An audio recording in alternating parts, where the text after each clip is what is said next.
उर्फी जावेद अब अकेली नहीं रही। उर्फी जावेद का भाई मिल गया। भारत एक ऐसा देश है जहां पर 8वां अजूबा ऐसे मिलता है जैसे किसी अंगूर की बेल से अंगूर गिरता है। तेरी मेरी कहानी।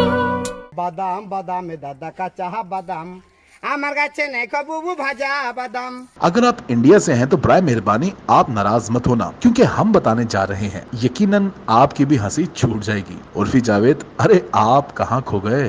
जी हाँ, हम उसी उर्फी जावेद की बात कर रहे हैं जो निहायत ही मुख्तसर लिबास में कोरोना से भी खतरनाक वायरस बनकर सोशल मीडिया पर मुतहर्रिक रहती हैं। उर्फी के मुख्तसर लिबास का वायरस अब तेजी के साथ नौजवानों पर भी असरअंदाज हो रहा है, जिसका सबूत आपके सामने है। तस्वीर में आप देख सकते हैं कि उर्फी जावेद के एक मद्दा ने अखबार का लिबास बनाकर पहन रखा है। भारतीय मीडिया के मुताबिक ये नौजवान बिहार के इलाके भागपुर का रिहायशी है। ब्रजेश कुमार का कहना है कि वो उर्फी जावेद का बहुत बड़ा मद्दा है और वो उर्फी के लिबास और अंदाज से बहुत मुतासिर है, इसीलिए वो इस तरह का लिबास पहनकर आवाम के सामने आ गया। दूसरी जानिब सोशल मीडिया सार्फिन ने उर्फी जावेद के मद्दा की अजीबोगरीब तख्लीक पर शदीद तनकीद भी की और तंजिया रद्द अमल में कहा कि उर्फी जावेद को इसका गुमशुदा भाई मिल गया।